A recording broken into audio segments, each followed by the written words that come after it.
My mic works, right? Yep, great. This works. Please give me the stream. It'll work probably.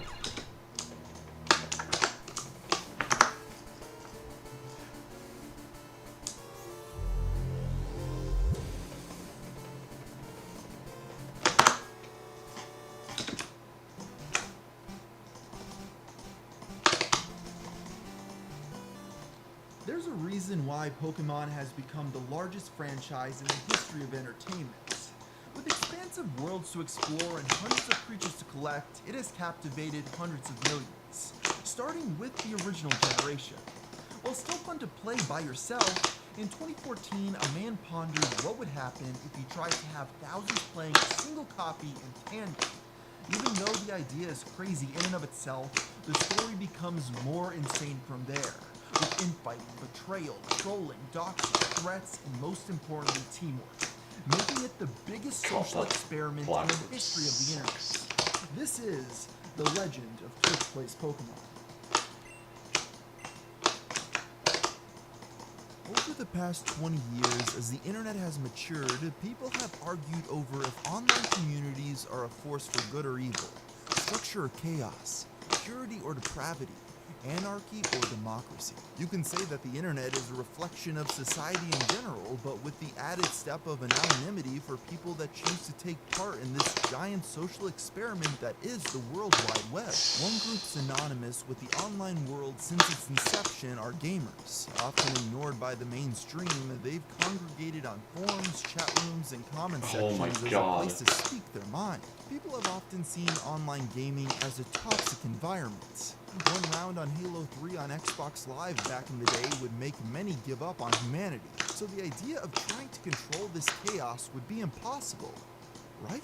Well, this story begins in 2011 with the inception of Twitch.tv. At the time, live streaming was still a fairly new and niche form of entertainment, but creators were steadily starting to appreciate how Twitch gave them a direct connection to talk with and receive feedback from their fans through the Twitch chat. To a layman, this chat may look like a fast-moving wall of battle, but to the site's users, it's how entertainers are able to interact with the millions that tune in. Since the site's inception, fans have been able to sway streamers' content by banding together in the chat. But what if someone took this concept to the next level? What if the unruly force that is the internet had complete control over what happened on the stream? An early example of this would be Salty Bets, a project in which Twitch viewers were able to gamble and make bets on a randomized fighting game. The betting was done via Twitch chats. All viewers had to do was type in how much money they wanted to bet and which character, and it would be counted. And at the time, unknown programmers saw Salty Bet and wanted to expand upon this idea. He wanted to create a system in which a Twitch chat full of people would in tandem be in control of the same video game, in order to find out if they'd be able to work together and actually beat it. After thinking for a while on which game to use to try out for this concept, he eventually landed on Pokemon Red. He reasoned that Pokemon's immense popularity would make it easy for the largest number of people online possible to join in and play. On top of this, the original generation had very simple controls. The game uses a grid-based movement system, so if a viewer typed out in the Twitch chat, the character would walk up one tile. Writing down would make them step down a tile, start would make them access the menu, and so on and so forth. Using an emulated copy of Pokemon Red for the stream, he coded the actual system with which the Twitch chat would control the game. For the project, the streamer had originally intended to use a modified version of Pokemon Red in which all 151 original monsters were available. You see, Pokemon Red was originally released alongside Pokemon Green or Blue in the United States. Nearly identical games, with each having their own Pokemon exclusive to each version. The streamer wanted to circumvent this, but accidentally ended up using the unmodified version of the game instead. An understandable error when you consider this was nothing more than just a fun side project. With everything set up and ready to go, the streamer created a Twitch account for the project. And on February 12th, 2014, Twitch Plays Pokemon officially began. As he made the stream live, it's unlikely he could ever imagine. That has me a bit confused.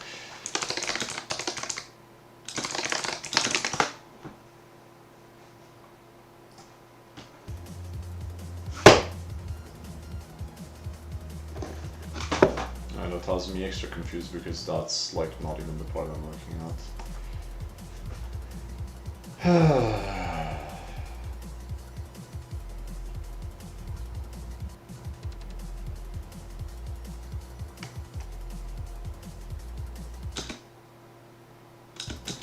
You have to... Do you just press it down low and then just hold left? I think so, yeah. Imagine what Maybe. would happen next. We'll see. What was originally just a fun project to have a game played by a chat room would soon become one of the biggest events in gaming history, captivating an entire community, and serving as quite possibly the greatest social experiment in the history of the internet. Which Plays Pokemon was not a huge hit at first, with a mere 30 to 50 viewers being active at any given time under one. The few that did get to witness its inception were given the option of naming their trainer, but ended up just going with the default title Red. The same happened with their rival as they chose the name Blue. With that out of the way, the adventure began, and with it came the first important decision in any mainline series game: what to choose as their starter Pokemon. This pick would have repercussions for the rest of the campaign. Okay, I'm pretty sure you have to start holding it. Built upon type matchups. Eventually, the viewers chose the fire type starter. Okay, you Charmander, must just nicknamed like tap it at the bottom then. ABBBBK, which fans later decided to pronounce as Abby. With Abby, they defeated Blue in the game's first battle. This wasn't especially difficult, but the fact that they were able to work together and win was a good omen for how the rest of the This is run what I would was go. talking about From there, unaligned things went orcs. pretty smoothly for the next few hours. And the guy Traveled just to the ignored nearby my Viridian City, fucking response to successfully him. fought their way through the Viridian Forest, and finally arrived to the game's first gym leader, Brock. If you're not familiar with Pokemon, the goal of the game is to defeat the 8 gym leaders scattered throughout the world in order to challenge the final boss known as the champion. So fighting Brock would be the first real test of their skill and teamwork ability, and this is where more people became interested. Yep. Around the time Okay, the so players entered you have Brock's to gym, do a both. Nintendo You have forum to known start as holding GBA left. Temp began discussing the stream. And you From have there, to- 4chan got involved because of a screenshot of the stream being spread on the Pokemon board. With these new eyes on the project, more and more people began to trickle into the live chat throughout the day. Despite all the new people giving commands, the chat was still able to beat Brock in 2 attempts, taking around only an hour. With players' spirits high after their victory and a steady stream of new people entering the chat, they headed towards Cerulean City in search of their second gym. But between them and the city lay an... What the fuck? Okay, let's see this. Green or black or pink dashboard.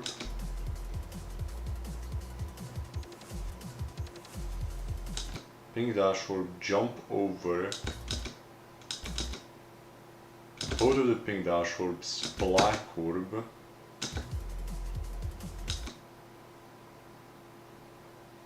Why do you have to cycle the... Oh, for the gravity. I see. Oh, man.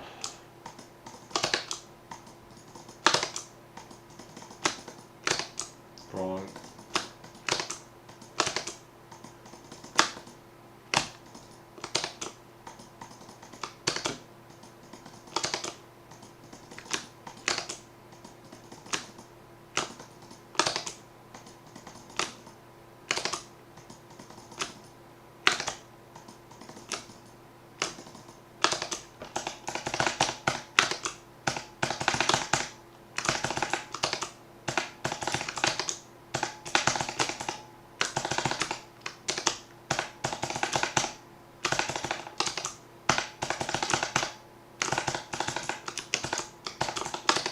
Okay, that's great.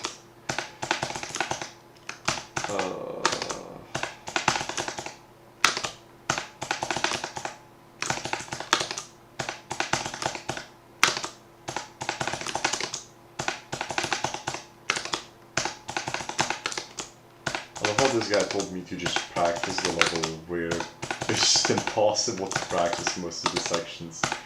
Like, I don't know, maybe this is just a me issue, but there are like 2 spots where you can actually get a checkpoint in.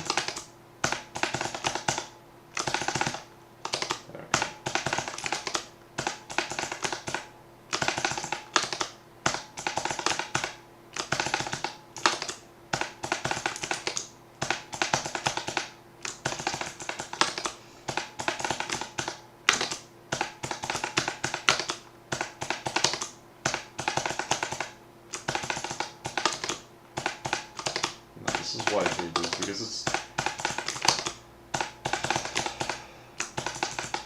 If those white orbs didn't exist and I instead just had to, you know, follow the orbs as normal people would have you do, then this would be 10 billion times better. Unfortunately, that is not the case.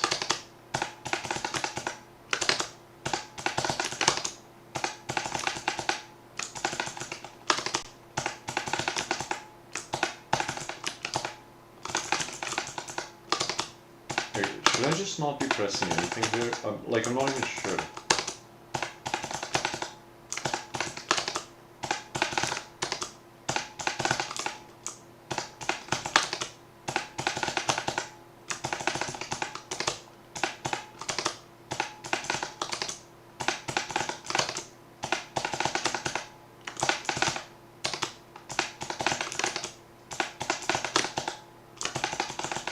Like, I feel like it's still supposed to hold right there, but then...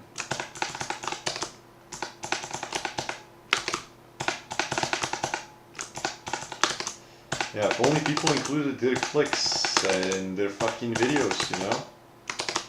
Or their verifications of random shit that nobody wants to play.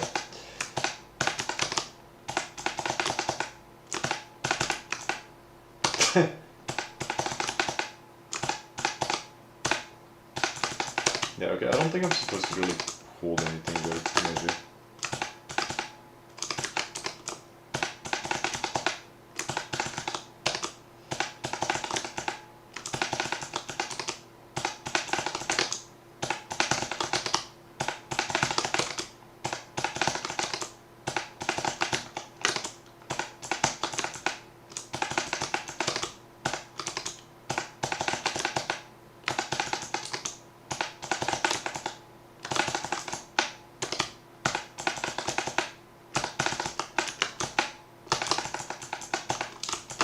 Okay, I'm supposed to start holding right after hitting the second dashboard, or the pink dashboard for the second time. Okay.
Why do I sometimes just not go high enough? That's what annoys me. Okay. That was stupid. Yeah, like what am I supposed to do in that scenario exactly? Oops.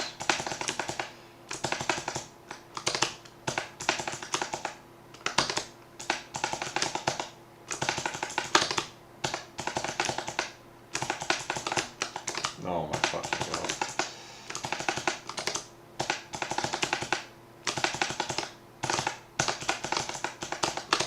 Okay, unlucky.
that can happen.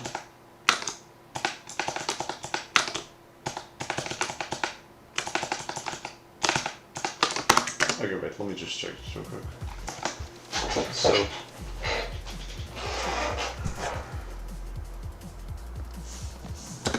okay, so there's a, after you hit the second dash orb, you just kind of, okay, you have to time it late and you just kind of hold right, I think. You have to hit that orb and then you have to hit that dash orb and jump. Just have to not be stupid. Oh, fuck, miserable level. Obstacle that would prove to be their most difficult yet.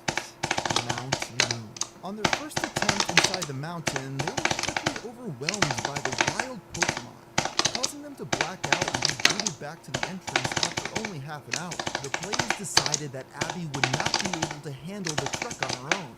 So before entering the cave again, they wanted to capture another Pokemon. This was when they caught a Pidgey, which would later become known as Little Jesus. With this new team member, players now felt up to the challenge. This time, they certainly put up more of a fight than before, and Abby even managed to evolve into Charmeleon. However, they still were not able to make it through the cave and blacked out after an hour. 100% improvement from last time at least. Their third attempt was actually going quite well, with them managing to make it about halfway through with no defeats to speak of. They may have even managed to make it to the end in good time if the stream had not suddenly gone down in the middle of the attempt. The streamer was asleep during the blackout, so all players could do was simply wait for the next day when he woke up to reboot the program. Day 2 began with the game restored, putting players right where they left off halfway through Mount Moon. This was when they picked up an item called the Helix Fossil, which would soon become a meme in the community. You see, this fossil is an item with absolutely no use or function until much later in the game. However, players had a habit of opening up their bag and trying to use it, which of course would result in the game telling them that there was nothing they could do with it. This started a joke amongst fans that whenever they were in doubt about how to beat a difficult challenge, they must consult the Helix Fossil for its wisdom. It started something of a mock religion in the fan base, with Helix becoming their god and the Helix Fossil's counterpart, the Dome Fossil, being seen as a satanic figure despite them never actually obtaining it. After 6 hours inside the dreadful cave, oh my god, that is out the other side. From there, all they had to do was travel a very short distance to Cerulean City, where they would reach a new checkpoint. However, tragedy struck. Okay, let's see.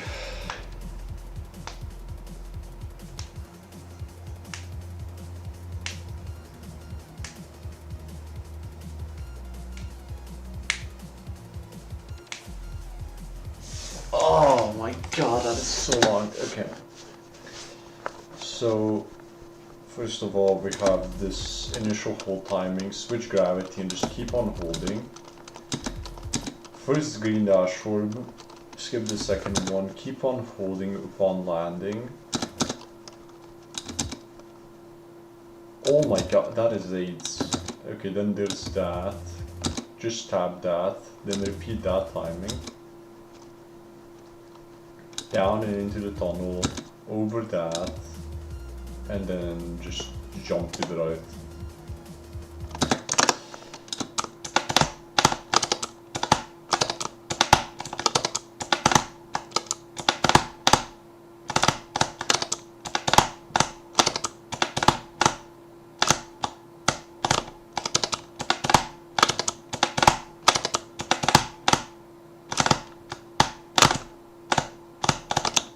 Yeah.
That is the wrong video. Is this the last checkpoint yet though? Like the next one? No, it's the pre-last one. That gives me hope at least, I When guess. they got into a fight mere steps away from the city's entrance, causing them to black out and once again having to start all the way back at the entrance of Mount Moon. Around this time, stories of the stream's struggles began to spread across the web.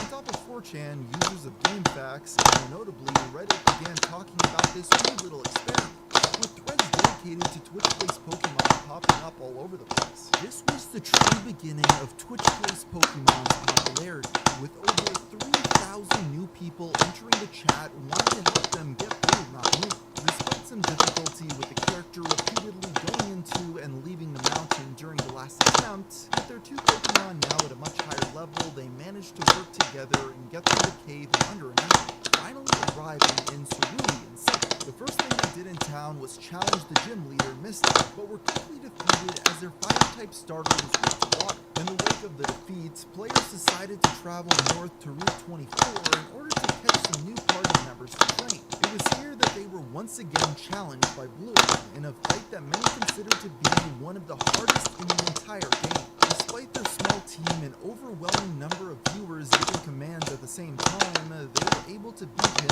in just 2 attempts. From there, they continued on to the route where they captured a Rattata they named JLVWNN0000, which they decided to call Jolene. After spending a bit more time leveling up by fighting wild Pokemon, they were ready to re-challenge Misty. This fight was a long and grueling one. Time and time again, they entered her gym, fought as best as they could, but eventually lost and were booted back to the Pokemon Center. With Bird Jesus now evolved into a Pidgeotto, the first thing they did in town was challenge the gym leader, Misty, but were quickly defeated as their fire-type starter was weak to water. Then, after 11 attempts and 8 hours, they were able to finally defeat Misty by the skin of their teeth, earning their second badge. The players decided to celebrate by capturing another Rattata, which would go on to be known as Digrat for reasons we'll get to later. And they ended with them heading south to Vermilion City in search of the next badge. The third day marked an important milestone for the stream, as it was when the Twitch Plays Pokemon subreddit was formed, bringing new interest to the game being played. Meanwhile, on stream, the players had reached Vermilion City and went straight to the cruise ship SSN in order to progress the story. However, they quickly blacked out, prompting them to travel east to catch some new Pokemon. When they returned, they had added a Drowsy, later dubbed the Keeper, and a Spearow to the party. Hopping on the cruise liner again, they were challenged by Blue for the game's third battle with him. With the help of the new Pokemon, they were able to win in just 2 attempts, and went on to obtain the move Cut from the ship's captain, and soon after blacked out. At this point, it didn't matter though, as they had already gotten what they came for, since the only way to access the game's third gym was with Cut. So now they just needed to find a Pokemon to teach the move to. Luckily, an NPC in Vermilion City was willing to trade their Farfetch named Dux for their Spearow. The players accepted the trade, taught Cut to Dux, and were finally able to enter the gym. Pokemon Red's third gym is infamous for its trash can puzzle. Basically, in order to reach the gym leader, Lieutenant Surge, the player must find 2 switches randomly hidden in bins throughout the room. If the players find the first switch, but then incorrectly guess which trash can will have the second switch, the puzzle resets and they must start over from the very beginning. The chat was understandably dreading this puzzle, as many expected it to take them hours to complete due to its random nature. Luck appeared to be on their side that day though, as they cleared the puzzle in only 30 minutes. From there, they were able to beat Lieutenant Surge on their second attempt and left in search of the next badge. As they made their way down Route 9, the players accidentally found a major flaw in Twitch Plays Pokemon's programming. You see, as more and more people entered the chat and a sea of button commands came in, it started to prove a little too much for the program to handle. This hit a boiling point with a rapid string of A, B, start, and select commands, which the program interpreted as one single press. This was a problem, as those 4 buttons held down at once would reset the emulator. Viewers of the stream were of course horrified, as they were forced to start their adventure over, but soon the streamer realized what had happened and loaded up an old save file, placing them right back where they were. To prevent this from happening again, he disabled the select button command. While the reset was terrifying to those that watched it live, the chat would soon realize all past struggles were child's play compared to the horrors that awaited them next.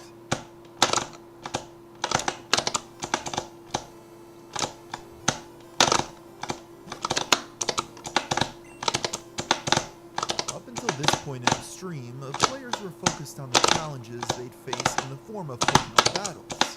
This is understandable, as that's what fans of the franchise are used to being the game's main obstacles. But when playing with thousands of others, elements once mundane can quickly turn into nightmares. Case in point, towards the end of Route 9, there is an area full of ledges that the player can transcend down, but not back up. In a normal playthrough, most players wouldn't think twice about them. But in Twitch Plays Pokemon, whenever a single person prompted the down command, they'd fall through the one-way barrier, and as a result would have to get the entire chat to walk all the way around again. For hours, players went in a loop of reaching the top of the ledge, accidentally jumping down, and then walking all the way to the beginning to get back up again. When they finally did make it past the obstacle, they'd lose a battle, forcing them to do it all over.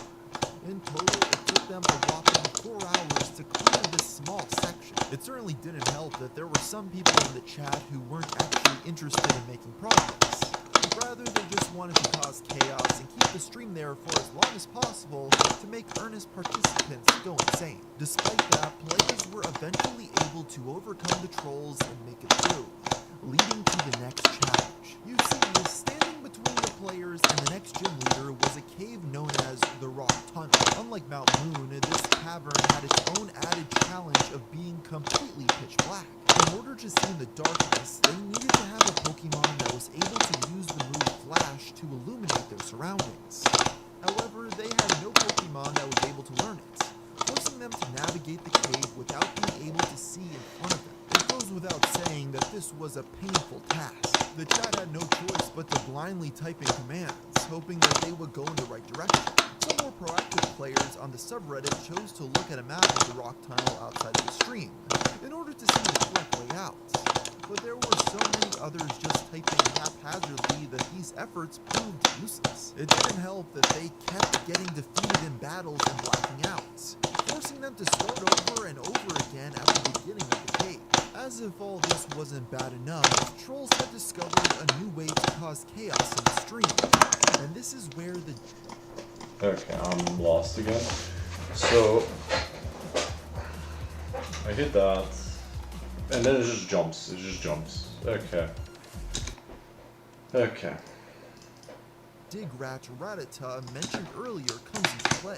You see, Digrat, as his name implies, knew the move Dig, which when used outside of battle, automatically teleports the player back to the entrance of whatever cave or building they happen to be in. So every time they made any substantial progress through the rock tunnel, those mischief makers who just wanted to watch the world burn would open up the team menu and have Digrat use Dig, starting them back at square one. After 3 hours of this, players decided that they were finally fed up and wanted to fight back.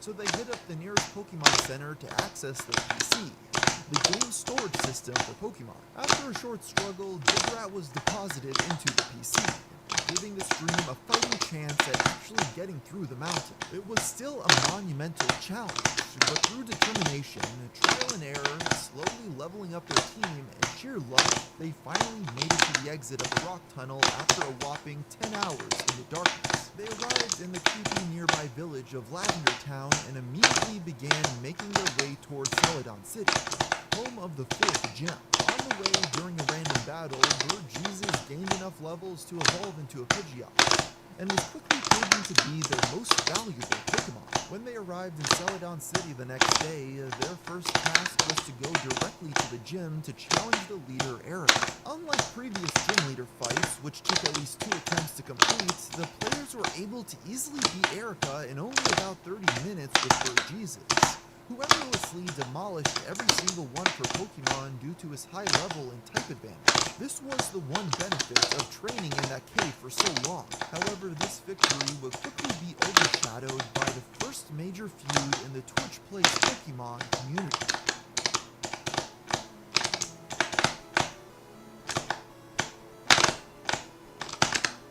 Despite Twitch Plays Pokemon's chaotic nature, there were some fans who were working behind the scenes trying to give it some structure. In both the subreddit and 4chan, people were discussing strategies and planning ahead. They knew that eventually they needed Pokemon that could learn Surf, a move that allows the player to travel across water. After much debate, they had narrowed down their choice to two candidates, a Vaporeon or a Lapras. When the players received an Eevee, the pre-evolved form of Vaporeon, from an NPC in Celadon City, they determined it would be easier to just go with that as their Surf Pokemon. In Red version, Eevee can be evolved into either a water, fire, or electric type depending on what stone it's given.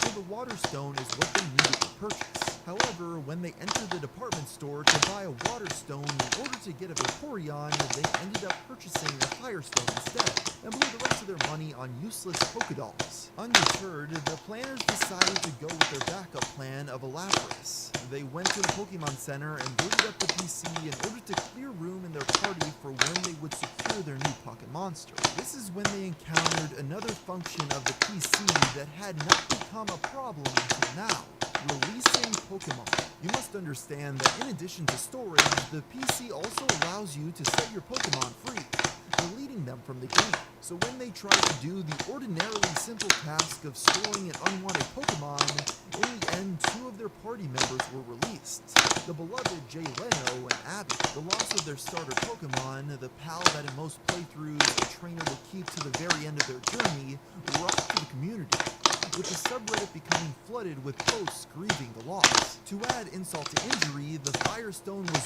used on Eevee, evolving it into a Flareon and essentially making everything that had happened in the past few hours all for nothing. This earned Flareon the name False Prophets, and in the meta lore, it took the role as the evil follower of the Dome Fossil. This debacle left players with no other choice but to lick their wounds and hope they would have more success getting a Lapras later on. The rest of the day went fairly smoothly. They captured an Oddish, which they called Cabbage, and made their way to Celadon City's hideout for the game's villain, Team Rocket.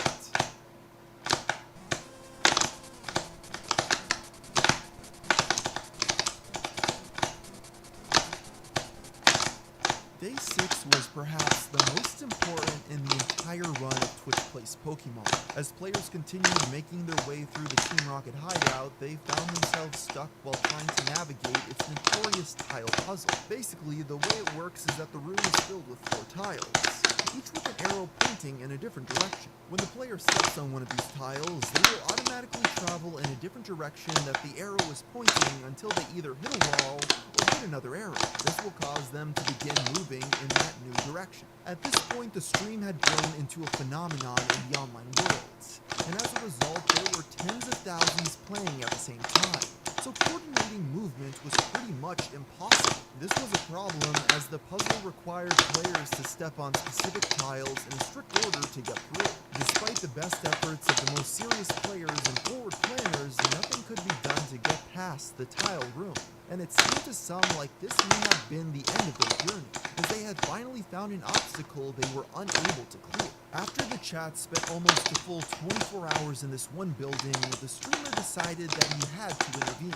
The live stream began cutting in and out for around an hour while he concocted a new system to help the game progress. And when the stream came back online, a new system called Democracy Mode was implemented. With this new system, each command would be counted as a vote for what the next move should be. And every 10 or so seconds, the program would issue the most popular command to the game. This made gameplay a lot slower, but also more precise. With Democracy Mode, players were finally able to complete the tile puzzle and continue progressing through the Team Rocket hideout. Despite how useful Democracy Mode was when it came to progression, some players hated it, saying that it ruined the intent behind Twitch Plays Pokemon. However, there was hope for these players, as it was possible to revert back to the old system. At the top of the screen, there was now a meter, constantly counting the votes for which mode viewers wanted to play in: Democracy or Classic Anarchy. When the votes began to sway in one direction or the other, the mode would change accordingly. Most of the time, players pretty much all agreed that Anarchy was much more fun, and they continued to play under its rules. Sometimes, however, when they encountered a problem that they deemed too difficult, the polls would shift towards democracy. To the anarchists, the mere inclusion of this mode was appalling, so they decided to protest. This was the commencement of what became known as the Start 9 riots. Basically, whenever the game would shift into democracy mode, fans of Anarchy would begin spamming the command Start 9 into the chat, which would cause the program to open and close the in-game menu 9 times. Start 9 began to win the poll every single time, since the rest of the votes were usually split.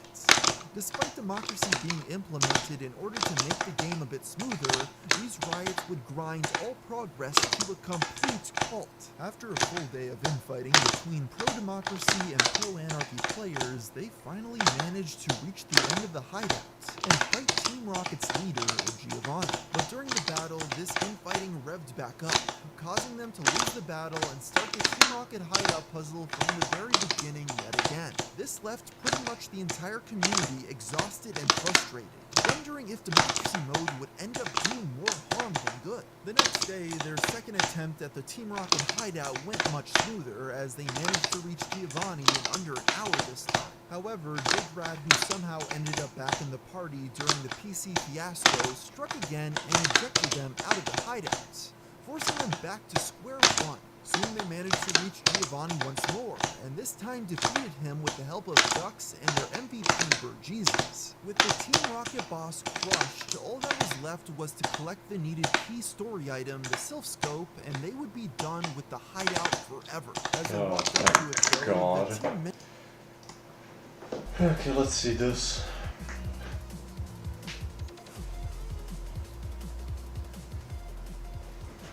Okay, this checkpoint is super straightforward. And then there's just the last checkpoint left. Okay. Again, with players watching in horror as Digrat sent them back outside, forcing them to do another encore run-through of the despised building. After another grueling 2-hour trek, they reached the top again and at last picked up the Sylph Scope, ending one of the most exhausting chapters of the saga. With all the attention the struggles of this stream were receiving through the addition of democracy mode and those criticizing the change-up, many started to have questions about the man behind the scenes, running this whole experiment. This would lead them down a whole new rabbit hole.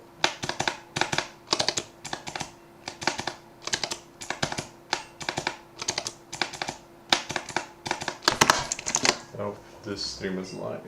My game, not the stream. My game's Going lagging. through Team Rocket's headquarters might not have been Twitch Plays Pokemon's most productive day, but it was one of its most popular. The mainstream media had now begun to take notice of the stream and write articles, bringing attention to what this group of anonymous players had accomplished. During this day, there were a whopping 123,224 concurrent viewers, which was by far the all-time highest number of watchers a Twitch stream had ever received. This had become a massive deal, with many starting to wonder about the man behind it all, wondering who exactly he was. Upon digging, however, you'll find that very little is known about this mysterious individual behind Twitch Plays Pokemon.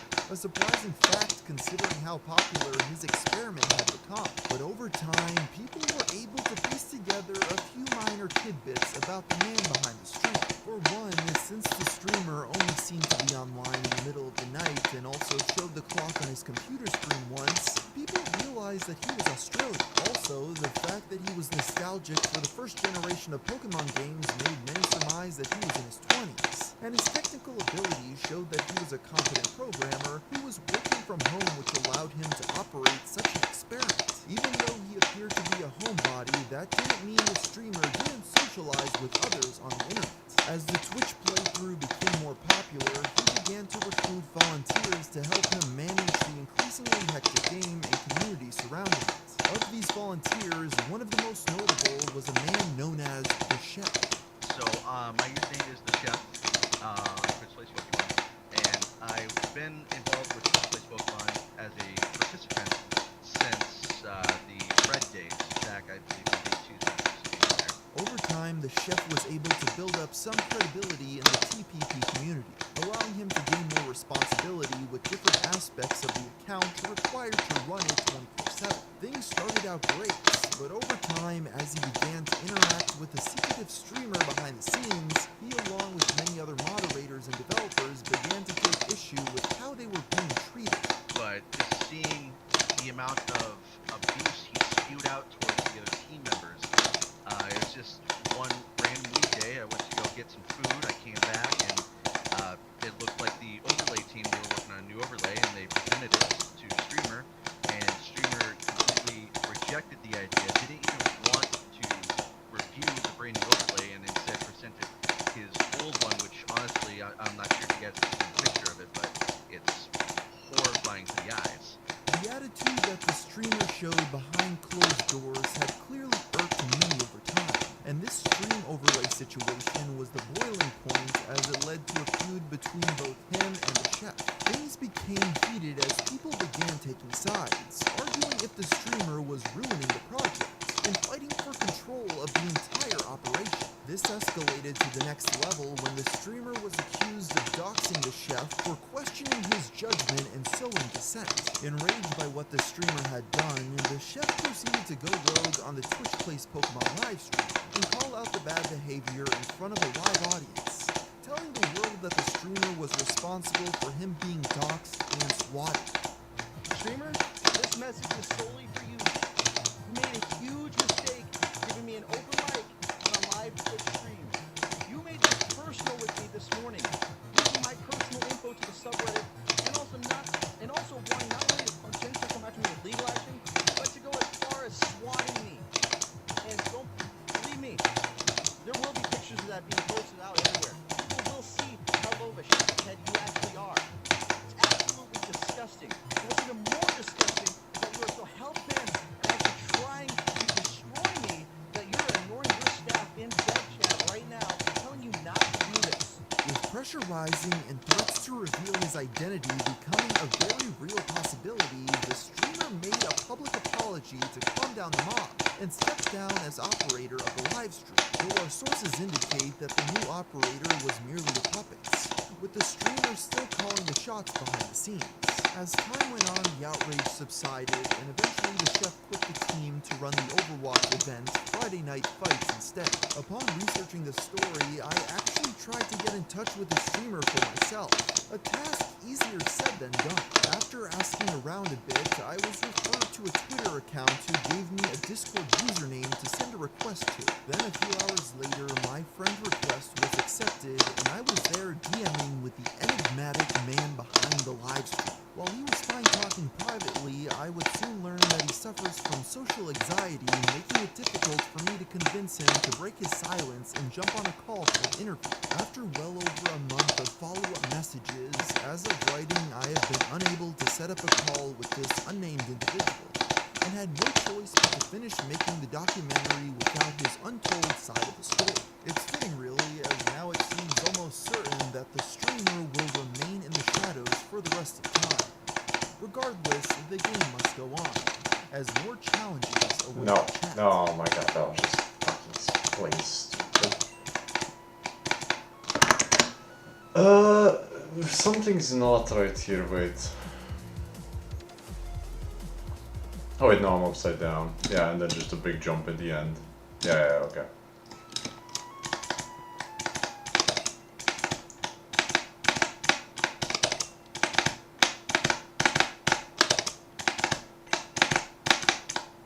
Things continued relatively smoothly for a while after obtaining the Sylph skill. The chat caught two Zubats named X-Wing and Dashbat, and a Ghastly which they called Rich Ghastly. On top of that, they also decided to challenge the dojo in Saffron City, where Bird Jesus single-handedly swept the teams of every trainer inside. As a reward, they were given a Hitmonlee, which they named C3KO. However, later that day, while trying to use the PC, both C3KO and X-Wing ended up getting released. Compared to the incredibly busy previous days, Day 8 was Okay. pretty uneventful. They returned to That's Lavender Town stupid. in order to use their newly acquired key item to battle the Ghost Marowak within the town's Pokemon Tower. Like most things in Twitch Plays Pokemon though, this was much easier said than done.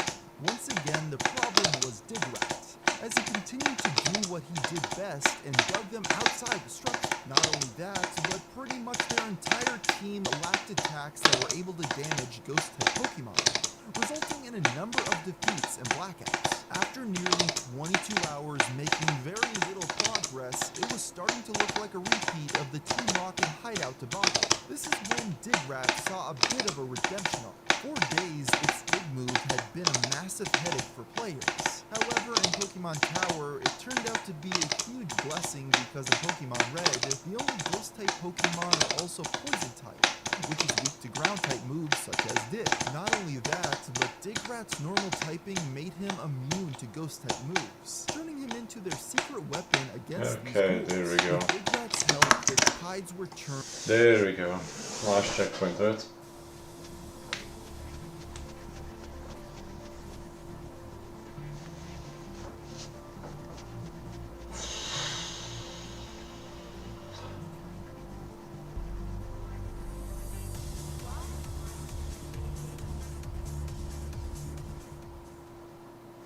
Okay, so the last bit is fairly straightforward. It's really just the beginning. So I hit the first dash orb, I do a big jump. Then the path is fairly straightforward. Then I finally hit the pink dash orb. Then I have 3 dash orbs I gotta hit. And then I just follow the path thing. Okay. And the players began easily battling their way up the tower. This was the most combat he had seen in the entire game, and gained him enough levels to evolve into Eradicates, earning him the new nickname, Big Dig. At last, they reached the top of the tower and obtained the Pokeflute from Mr. Fuji, finally allowing them to continue their journey. The next day, they used the musical instrument to wake up a Snorlax, blocking their path forward. But despite the chat's best efforts, they did not catch it. The chat began making the journey towards the location of the next gem, Fuchsia City. On the way, they engaged in enough battles for Cabbage to evolve into Gloom, plus Burjesus reached level 50. Upon arrival, they defeated the gym leader relatively easily in only 2 attempts. Most of the rest of the day was spent in the city's Safari Zone. It needs to be understood that the Safari Zone is an area specifically designed for catching as many Pokemon as possible. The player pays a small fee and then are allowed to catch as many creatures as they want until they exceed the maximum amount of steps taken, at which point they are ejected from the area. They caught an incredibly high amount of Pokemon in the zone, but the only ones of any note were a Venomoth named All-Terrain Venomoth and a Nidorino named the Fawns. Eventually, after several hours of getting booted out of the Safari Zone due to either reaching the max number of steps or Big Dig using Dig to eject them, the chat managed to reach the end of the area where Okay, they so obtained I think- a gem for Surf. After they were done think there, that's they supposed to be a returned to big jump Saffron after City the where they thing. finally obtained the Lapras they had planned for all those days prior. They decided to call it Air Jordan due to the chat giving it the nickname Air. They quickly taught Air Jordan Surf, concluding the EV versus Lapras Civil War. After fighting their way through the Silphco headquarters for about 13 hours, they reached the end and were once again challenged by Giovanni. This time, however, they were able to defeat Oh my him god, this is fairly another easily and obtain really the annoying Master Ball, timing that an could item that easily only be fixed, received but of once course that the could guy catch just any did not Pokemon care. without fail. Next, the chat decided to go to Saffron City's gym to challenge its leader, Sabrina. After 4 failed attempts and 4 hours of trying, they finally beat her with the help of none other than Burjesus. With the Master Ball in Big jump, hand, man. players Big decided that the next day should be spent using it to capture the legendary Pokemon Zapdos. An ambitious task, so they began making their way towards its location, none of them knowing of the horror that would await, as a single man with an army would do his best to destroy all the work accomplished thus far, in what would go down as the most distressing day in the entire playthrough.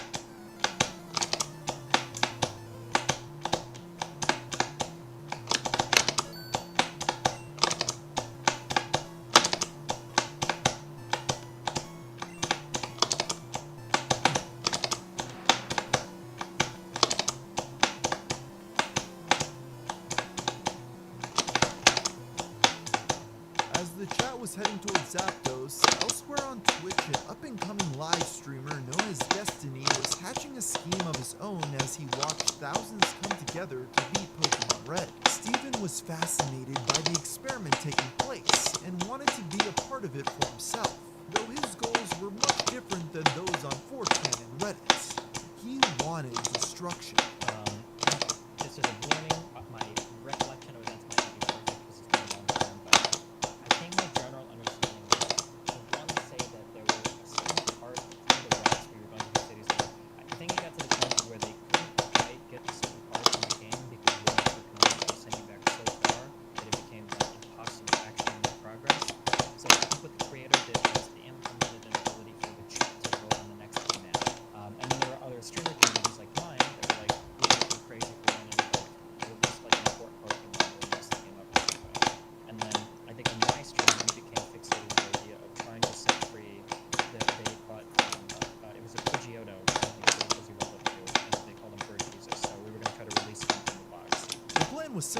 While streaming, he would send all of his fans into Twitch Plays Pokemon's chat in order to switch the mode to Democracy, so they could then all vote on movements to release Burjesus, the community's most cherished Pokemon. And as his scheme went into effect, tens of thousands watched in terror as one man and his minions attempted to erase what they worked so hard for. He managed to get the mode changed to Democracy, but players quickly caught on to what he was trying to do, and after a struggle, Anarchy was reinstated. Destiny was not done yet, however.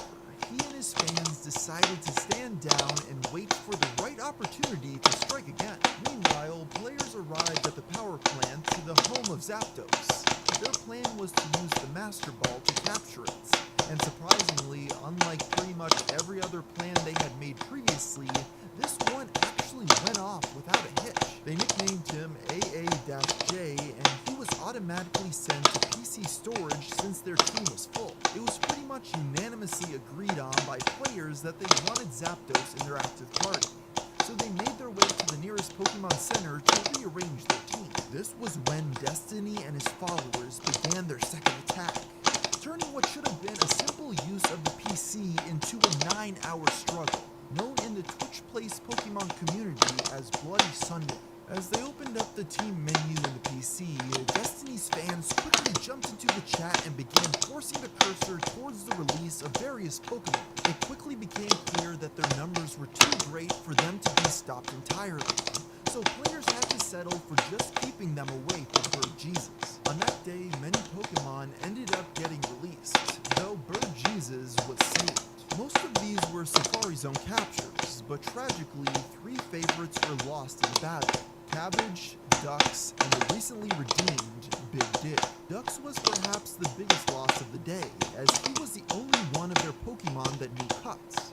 Without him, the chat was forced to trek all the way back through the dreaded rock tunnel to get to the next gym. At the end of the day, Burjesus was safe and Zapdos had been successfully added to the team, but the community was still in a collective state of mourning for the friends they had lost. Many people took this attack personally and began going after Destiny directly. Yeah, it was actually crazy interesting. I would say this is up to that point. That's probably the most hate I'd ever gotten on the internet directed towards me. I had people trying to hack my account, I had people trying to spam requests on Twitch to get my. I am confused by what the fuck I'm doing here. Yeah, so I have to do a mini hop.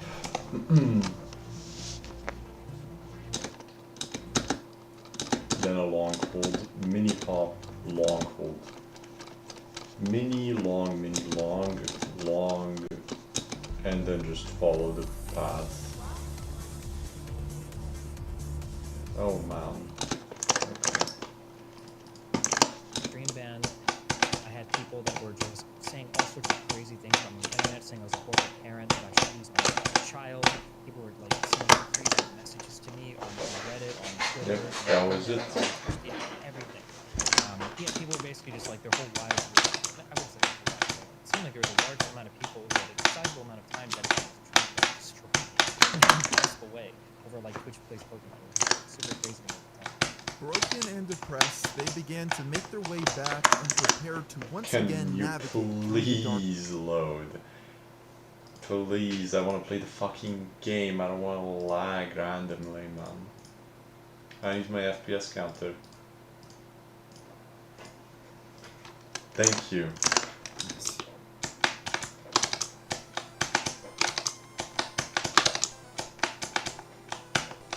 Despite how long it had taken them last time, on this occasion, players managed to get through the rock tunnel in an impressive 3 hours, in part due to their much stronger team. Though a small victory, it was enough to lift the community's spirits after the prior day's tragic events.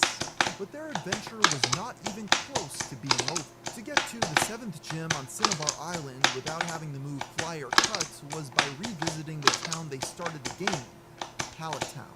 So they had to backtrack on foot. They traveled backwards through Mount Moon and the Viridian Forest, finally arriving on the shores of Cinnabar Island 6 hours later. Before checking out the gym, players wanted to take advantage of a different feature of the city first, the Fossil Laboratory. This was a place where scientists would take fossils and reanimate them, turning them into Pokemon. Here, longtime players could finally take an old meme to the next level and turn the Helix fossil into an Omnite, dubbed Lord Helix. This was the final addition to their party, and for the rest of the playthrough, their team consisted of Burjesus, Zapdos, Lord Helix, Air Jordan, All-Terrain Venomoth, and the Fawns. With the squad assembled, they moved forward. Upon venturing to the gym, they found the door was locked. In order to obtain the key, they would have to search in the Pokemon Mansion right next door, which is exactly what they did. However, it would take until the next day to actually get the needed item, as they repeatedly blacked out while in the mansion. Not only that, but at one point they ended up accidentally trapped between an NPC, a rock, and a table with no way out. Without Big Dig to bail them out, they realized that the only way to escape was to keep losing wild Pokemon battles until all party members fainted. Day 13 began with them returning to the Pokemon Mansion and finally obtaining the secret key, granting them access to the gym. When they challenged the gym leader, Blaine, they easily swept through his entire team with the help of Zapdos, gaining them their 7th gym badge. All that was left now was to return to Viridian City, where the final gym was waiting for them before they could challenge the Elite Four. As they arrived in the now familiar town, they had one more unforeseen challenge to overcome before entering the gym. Much like the obstacle they had struggled with all the way back on Route 9, in front of this building was another ledge that you could go down, but not back up. Nearly 10 hours were spent walking up to the front of the gym and hopping down the ledge before they could enter, forcing them to walk all the way around to try again, and again, and again.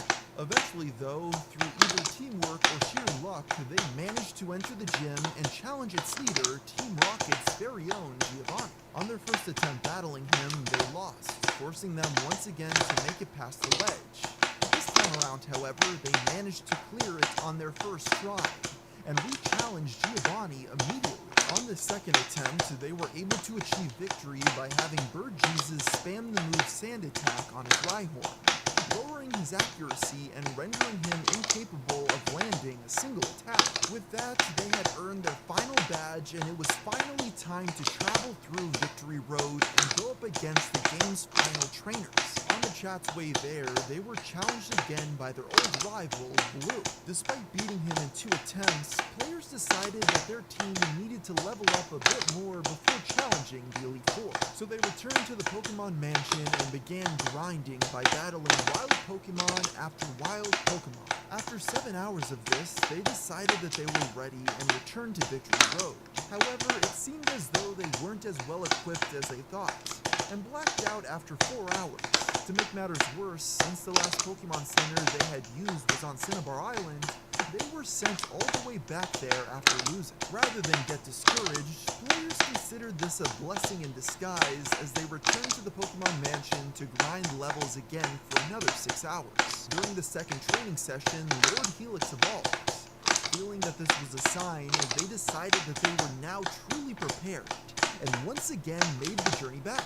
Even though they had spent all that time leveling up, Victory Road presented new challenges outside of just battle. In order to make it through the cave, the chat needed to move around large boulders with move strength, which they taught to the Fawns.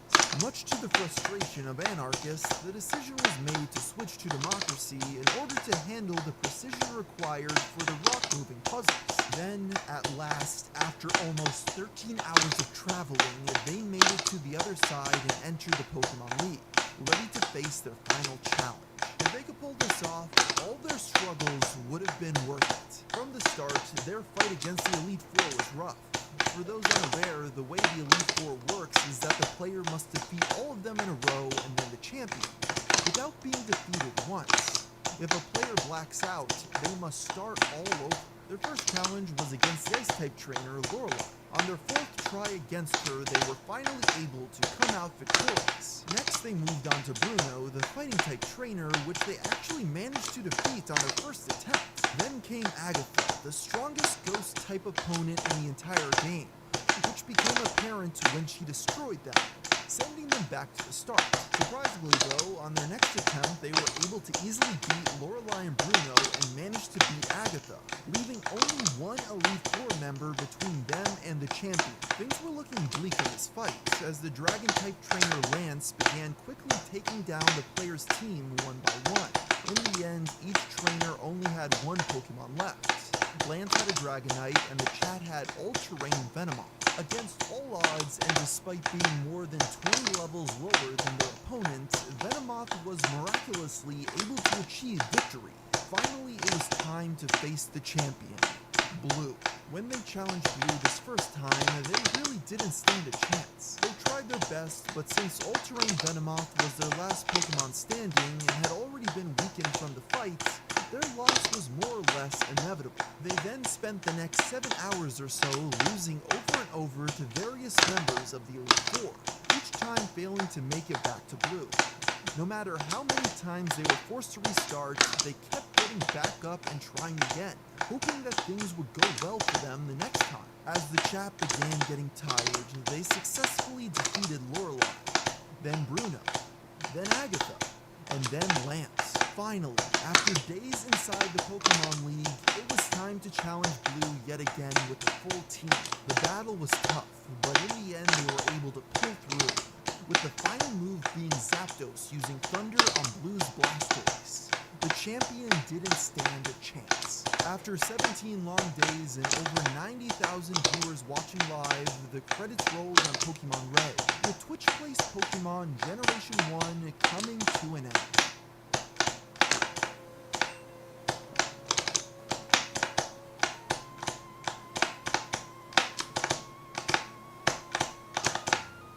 After the chat completed the game, Twitch Plays Pokemon continued live streaming the proceeding generations of the series. Along with this, other experimental broadcasts were started, such as Stock Stream, where a Twitch chat invested in stocks for the account's owner, or Fish Plays Pokemon, where a goldfish was tasked with playing the game. But nothing has been able to recapture the lightning in a bottle that was the original Pokemon Red playthrough. By far the biggest winner of all of this was Twitch itself, as this event broke site-wide records, brought media attention to the service, and cemented its place as the king of online streaming. No one better understood the good that this experiment had done for their business better than the CEO of the site, Emmett Shear. He brought a representative from the Guinness Book of World Records to the company's headquarters to present them with the award for the most users to input a command to play a live-streamed video game. The total amount of people that ended up participating in playing Pokemon Red came out to a staggering 1,165,140. Twitch offered to fly the streamer out to California to be part of the ceremony as well, but he declined as it was never his intention to be famous. He was just a man that had a fun little idea for a live stream that grew well beyond his wildest expectations. To this very day, the creator of Twitch Plays Pokemon remains anonymous, but his creation will live on in the internet's memory forever. It may have been chaotic, frustrating, and difficult, but Twitch Plays Pokemon brought internet users and the gaming community together in a way no one could have imagined. While gamers have been known to fight a lot on the World Wide Web, many thought that on March 1st of 2014, when the champion was defeated with the collective... March 1st? No way. No way I'm watching this on the perfect day. What the fuck? online community, maybe we could finally all get along. Huh. That's pretty neat. What? This video is 3 years old, it was just recommended to me.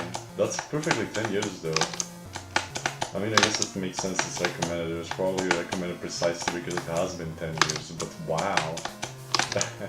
That's astonishing.